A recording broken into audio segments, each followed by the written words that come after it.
इस वाले वीडियो में हम लोग सेक्शन बी का जो पार्ट है हमारा सैम्पल पेपर का वो वाला सॉल्व करेंगे। क्वेश्चन नंबर 7 में हमें मीडियन निकालना है।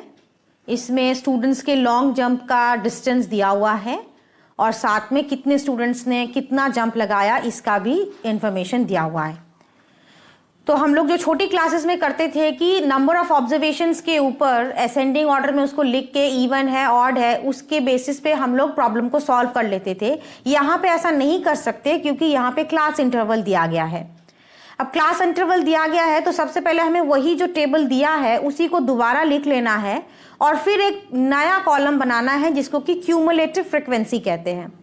अब ये क्यूमुलेटिव फ्रीक्वेंसी क्या है, 0 से 1 जो है वो 40 स्टूडेंट्स ने जंप लगाया है तो उसका क्यूमुलेटिव फ्रीक्वेंसी 40 है और 1 से 2 का 80 स्टूडेंट्स ने जंप लगाया है तो उसका क्यूमुलेटिव फ्रीक्वेंसी 40 प्लस 80 120 होगा। इसका मतलब जो स्टूडेंट 2 मीटर से कम की जंप लगा सकता है वो 80 में है तो डेफिनेटली जो 0.8 वाला जंप लगाएगा वो भी हम लोग 2 वाले में मेजर कर सकते हैं। इसीलिए 80 प्लस 40 120 इस तरीके से हो रहा है।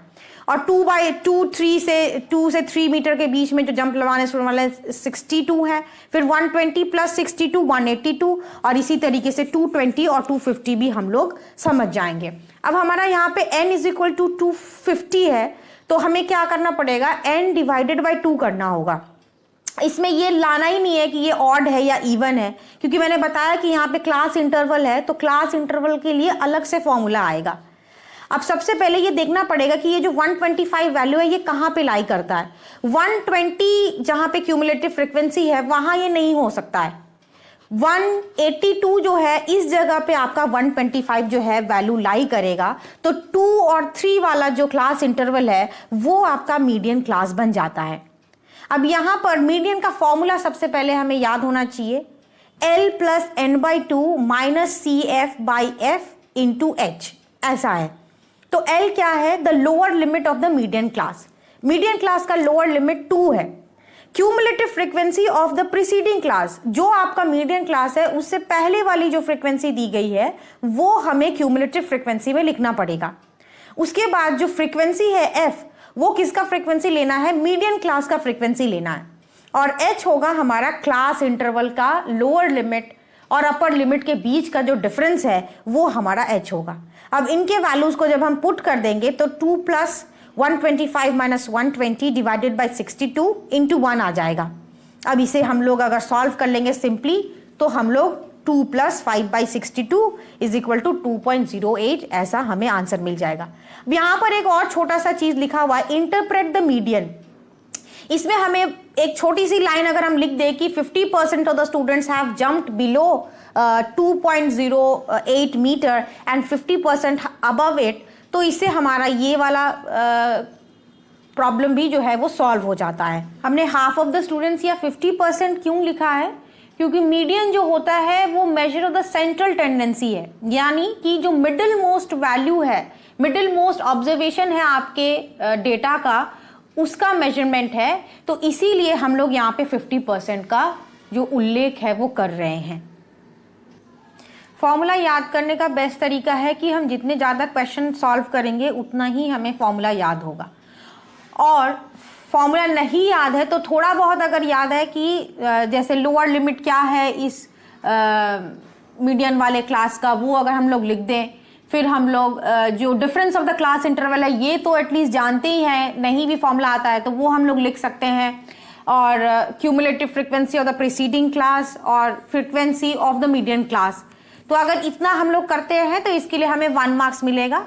फॉर्मूला लिखने का हाफ मार्क्स है, फिर उसके कैलकुलेशन करने का 1 मार्क्स, और जो इंटरप्रेट द मीडियन जिसमें कि आप 50% ऑफ द स्टूडेंट्स अगर आप लिख देते हैं अबव और बिलो वाला पार्ट तो उसमें आपको हाफ मार्क्स मिल जाता है। क्वेश्चन नंबर 8 में है हमें कंस्ट्रक्शन करना है और 2 टेंजेंट्स बनाने हैं जिनके बीच का की एंगल 60 डिग्री है। तो सबसे पहले एक रफ डायग्राम बना लेंगे जहाँ पे कि हमारा एक छोटा सा सर्कल है, ए बी है 2 पॉइंट्स और P जो है वो हमारा एक्सटर्नल पॉइंट है जहाँ से कि हमारे टैंजेंट्स बने हुए हैं PA और BB। अब हमें क्या करना है कि ये जो एक फिगर बन रहा है वो डेफिनेटली एक क्वाड्रिलेटरल है जिसका कि कोई स्पेशल कोई प्रॉपर्टी नहीं है, तो सारे अलग अलग साइड्स अलग अलग मेजरमेंट के हैं। तो यहाँ पे एंगल P एटलीस्ट पता है 60 डिग्री है, और एंगल B, एंगल A जो है वो 90 डिग्री इसलिए होगा क्योंकि हमें मालूम है कि जो एक्सटर्नल पॉइंट से कोई भी टेंजेंट हम लोग बनाते हैं तो उसका जो पॉइंट ऑफ कांटेक्ट है सर्कल के साथ वो 90 डिग्री बनाता है। तो अब 290 डिग्री हो गए, यानी अगर आपको 240 यहाँ पे अगर आप ऐड करते हैं तो मिल जाएगा। तो एंगल हो सेंटर में क्या एंगल बन रहा है ये आपको पता चल जाएगा। 360 माइनस 240 कितना होता है 120 डिग्री, यानी सेंटर पे जो एंगल बन रहा है वो मेरा है 120 डिग्री। ये हमें पहले एक क्वेश्चन करके दिखाना पड़ेगा क्योंकि 60 डिग्री हम डायरेक्ट नहीं बना सकते एक्सटर्नल पार्ट में। अगर इस क्वेश्चन में किसी को कुछ भी समझ में नहीं आ रहा है, एटलीस्ट इतना तो समझ आ ही रहा है कि जो रेडियस ऑफ द सर्कल है वो 4 सेंटीमीटर है, तो सबसे पहले सर्कल बनाना है 4 सेंटीमीटर का। ये तो हम लोग बहुत हमेशा से करते आए, तो अगर सिर्फ आप इतना भी करेंगे तो इसमें आपको 1 मार्क्स मिलेगा। उसके बाद क्या करना है, अगर ये कैलकुलेशन आपसे हो गया तो क्या होगा, कैलकुलेशन हो जाएगा तो 120 डिग्री जो है वो हम लोग चाहें तो प्रोटेक्टर से या फिर कंपास से जो है हम लोग सेंटर वाले पे यानी O पे जो है वो हम लोग बना देंगे 120 डिग्री। उसके बाद क्या करना है कि एंगल जो A है हमारा पॉइंट A है वहां पे हमें एंगल 90 डिग्री बनाना है। एंगल 90 डिग्री हमें बनाना आता ही है, आर के खींचना है एक सूटेबल मेजरमेंट का। उसके बाद फिर जो पहला जो पॉइंट था हाफ सेमी सर्कल था उसका एक पॉइंट से हम लोग दूसरा आर खींचेंगे विदाउट चेंजिंग द कंपास, और फिर जो आर खींचा है उसका जो इंटरसेक्शन पॉइंट है वहां से फिर दूसरा आर खींचेंगे, और इस तरीके से हमारा जो 90 डिग्री है वो हमारा बन जाएगा। 90 डिग्री जब हम दोनों जगह पे A और एंगल B पे अगर हम बना देते हैं तो ऑटोमेटिकली हमारा जो एंगल P है वो 60 डिग्री का बन जाएगा। और यही जो है वो हमारे जो पेयर ऑफ जो टेंजेंट्स हैं PA और PB, these are the required pair of tangents. तो अगर आप ये AOB पे 120 डिग्री और ये 90 डिग्री दोनों जगह पर बना देते हैं तो आपको एक एक करके 2 मार्क्स और मिल जाते हैं, तो आपका पूरा जो है यहाँ पे 3 मार्क्स का ये क्वेश्चन बन जाता है। क्वेश्चन नंबर 9 में हमें मीन निकालने के लिए कहा गया है। यहाँ पर एक फिर से टेबल है कि runs scored by the batsman है और नंबर ऑफ बैट्समैन किसने कितना रन स्कोर किया ये दिया हुआ है। तो चूंकि ये क्लास इंटरवल में क्वेश्चन है तो हमें सबसे पहले लोअर लिमिट और अपर लिमिट जो है इनको प्लस करके डिवाइडेड बाय 2 करने से हमें एक xi मिल जाता है। तो जो टेबल दिया हुआ है उसको दोबारा से पहले कॉपी करना है और साइड में जहां पर कि 0 से 40 है वहां पर 20 लिखना है, प्लस 0 प्लस 40 डिवाइडेड बाय 2 यानी 20, 40 प्लस 80 डिवाइडेड बाय 2 यानी 60, इस तरीके से हमें लिखना पड़ेगा। और 100, 140 इस तरीके से हमारा आंसर आएगा। फिर हमें क्या करना है कि जो नंबर ऑफ बैट्समैन है वो हमारा फ्रीक्वेंसी है और इस फ्रीक्वेंसी के साथ हमें जो xi है उसे मल्टीप्लाई करना होगा। उसके लिए एक अलग से कॉलम बनाएंगे xi और fi। तो 20 इंटू 12 करके 240 लिख देंगे, 60 इंटू 20 करके 1200, इस तरीके से हमारा ये हो जाएगा। फिर लास्ट में हमें क्या करना है कि जो xi और fi का हमने मल्टीप्लिकेशन किया है उन सारे वैल्यूज का हम लोग एडिशन कर देंगे तो 13280 ऐसा कुछ आंसर आएगा। और जो हमारा फ्रीक्वेंसी है नंबर ऑफ बैट्समैन है उसको भी हम ऐड करके देखेंगे तो हमें मिलेगा कि वो 120 है। उसके बाद डायरेक्ट मीन का जो फॉर्मूला है वो summation of fi xi divided by summation of fi वो कर देने से हमारा 110.67 ऐसा आंसर आ जाता है। अब जनरली जो भी हम लोग ये मीन वाले क्वेश्चन करते हैं उसमें हमें वो जो दूसरा वाला सिखाया गया है एज्यूम्ड मीन मेथड, ये सब हमें नहीं याद रहता है। तो नहीं याद रहता है तो इसमें ये तो बहुत आसान है, डायरेक्ट मीन वाला जो हमारा फॉर्मूला है। इसमें सबसे बड़ी बात है कि अगर सिंपल वाले कैलकुलेशन है तो बहुत आसानी से आप उसको मल्टीप्लाई करके कर सकते हो, अदरवाइज थोड़े बड़े नंबर होने से प्रॉब्लम आती है। तो अगर ज़्यादा बड़े नंबर हैं तो उसमें हम एज्यूम्ड मीन लगा सकते हैं, और छोटे छोटे नंबर हैं और आपको नहीं याद है तो हम बड़े आसानी से यही वाला फॉर्मूला यूज़ करके मीन जो है वो निकाल सकते हैं। अब यहाँ पर अगर आप सिर्फ टेबल भी बना के आते हैं और जो XI और FI XI ये सब है थोड़ा बहुत करके आते हैं तो इसमें आपको 1.5 नंबर मिलेगा। और अगर आपने फॉर्मूला लिख के उसके बाद उसका कैलकुलेशन किया तो उसका फिर से आपको 1.5 नंबर मिल जाएगा। क्वेश्चन नंबर 10 ट्रिगोनोमेट्री का क्वेश्चन है। ट्रिगोनोमेट्री वाले क्वेश्चन में हमें डायग्राम बनाना कंपलसरी है।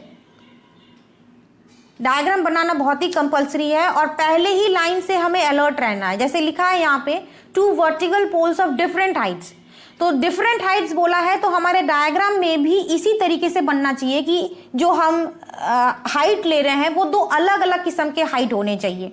उसके बाद लिखा है कि the angle of elevation of the top of the first pole from the foot of the second pole. अब देखो, जो डेफिनेटली आप किसी भी एक को बड़ा मान सकते हैं, आपकी मर्जी है।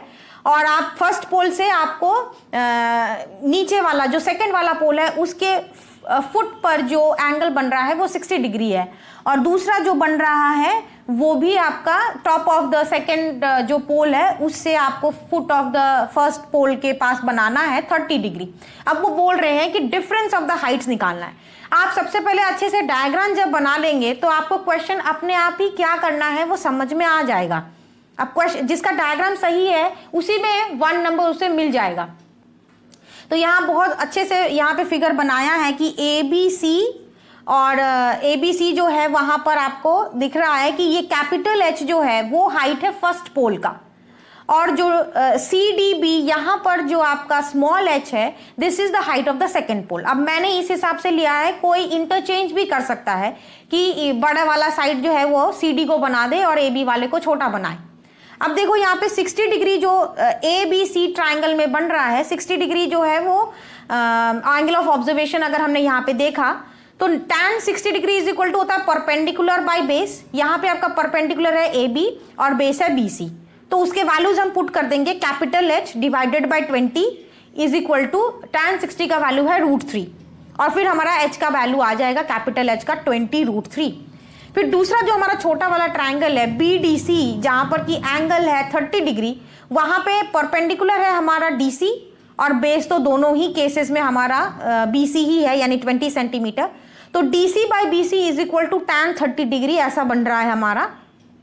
स्मॉल h डिवाइडेड बाई 20 कर लेंगे इज इक्वल टू 1/√3, तो h का वैल्यू आ जाएगा 20/√3।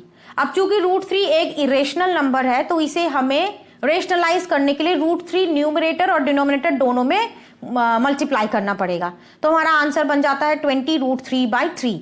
अब ये दोनों स्टेप जहां पर अपने कैपिटल H निकाला एक बार और दूसरी बार अपने स्मॉल h निकाला, ये दोनों का हाफ मार्क्स करके है। उसके बाद जब एंड में आप जब डिफरेंस ऑफ दी हाइट्स जब आप निकालते हैं कि capital H minus small h करते हैं तो आपका जो आंसर अगर आपने सही निकाला है तो उसमें 1 मार्क्स मिलेगा। तो यहाँ पे हमारा वैल्यू आया है कैपिटल H का 20√3 माइनस जो स्मॉल h का वैल्यू है 20√3/3। तो इसको अब जब हम सिंप्लीफाई कर लेंगे तो हमारा एक आंसर आ जाता है दैट इज 23.03। अगर हम पूरी तरीके से कैलकुलेशन नहीं कर पा रहे हैं और हमारा टाइम कम है तो 40√3/3 इतना भी अगर हम करके चले आते हैं तो there is no harm in doing the question. 10th question के और पार्ट में फिर से एक हमें ट्रिगोनोमेट्री का ही क्वेश्चन दिया हुआ है कि एक बॉय जो है वो 1.7 मीटर टॉल है और वो एक बिल्डिंग को देख रहा है जो कि 50 मीटर्स उससे दूर है। तो ऐसे क्वेश्चन में हमें डायग्राम बनाना कंपलसरी है, डायग्राम बनाने के ही 1 मार्क्स मिल जाते हैं।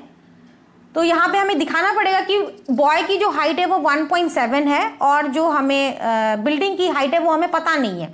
यहाँ पे वही निकालना भी है कि हाइट ऑफ द बिल्डिंग निकाल के दिखाओ। तो यहाँ पर जो मैंने बनाया है उसमें ABC जो है वो या फिर AC आप कह लीजिए, वो जो है वो हमारा हाइट ऑफ द बिल्डिंग है और 50 मीटर का जो डिस्टेंस है वो हमने DC से दिखाया है और हाइट ऑफ द बॉय जो है वो मैंने DE से दिखाया है। तो DE जो है वो 1.7 है, तो इसके पैरेलल जो है वो आपको इधर AC के साइड में एक बनाना पड़ेगा जिसका कि मेजरमेंट वही होगा BC जो कि 1.7 मीटर है। अब ये आपको लेना पड़ेगा जब आप बाद में लास्ट में जब एडिशन करेंगे हाइट ऑफ द बिल्डिंग का, तो ये 1.7 BC का हो गया। अब AB की हाइट, AB का जो लेंथ है वो हमें पता नहीं है, इसे आप जो भी सपोज कर सकते हैं, x चाहे मान सकते हैं, चाहे y भी, चाहे h, जो आपको अच्छा लगे। मैंने स्मॉल h लिया है, तो मेरे ट्रायंगल में ऐसा हो रहा है कि ABE जो है यहाँ पर क्या है 60 डिग्री बन रहा है, मतलब वो जो देख रहा है बिल्डिंग को, तो कितना उसका एंगल ऑफ एलिवेशन बन रहा है 60 डिग्री। तो ये tan 60 डिग्री का वैल्यू होता है आपका √3, और हमारा परपेंडिकुलर बाय बेस यानी AB बाई BE जो है वो है हमारा स्मॉल h बाई 50। तो small h by 50 is equal to √3 अगर आप पुट करेंगे तो स्मॉल h यानी AB का वैल्यू आपको पता चल जाएगा 50√3। और हमें लेकिन बिल्डिंग की हाइट निकालनी है। अभी हमारा बिल्डिंग का पूरा हाइट नहीं आया, क्योंकि बॉय की एक हाइट थी जिसके कारण कि बिल्डिंग का थोड़ा छोटा हाइट आया है। तो अभी वो वाला जो 1.7 है वो हमें प्लस करके दिखाना पड़ेगा हाइट ऑफ द बिल्डिंग में। तो 50√3 प्लस 1.7 हम लोग करते हैं तो हमारा 88.2 मीटर जो है ये हमारा आंसर आता है। तो अगर आप डायग्राम बना देंगे सिर्फ तो 1 मार्क्स आएंगे आपके। और जब आप जो हमारा जो AB का वैल्यू यानी जो छोटा सा जो हाइट निकला है बिल्डिंग का, जो पूरा हाइट नहीं है वो निकालेंगे तो 1 मार्क्स, और पूरा हाइट निकाल के दिखाएंगे तो उसमें 1 मार्क्स है। हमेशा क्वेश्चन को पढ़ के एटलीस्ट डायग्राम जरूर हमें बनाना ही है। और कैलकुलेशन पार्ट में थोड़ा बहुत हम लोग अगर कम भी करें, तो अगर पूरा फॉर्मूला लिख के टाइम कम है तो वैसे तो बहुत ज़्यादा ही टाइम है, ऐसा नहीं होता है कि अगर आप ठीक से करेंगे तो टाइम ज़रूर मैनेज हो जाएगा। तो आप 50√3 प्लस 1.7 करके भी आप छोड़ के आ सकते हैं।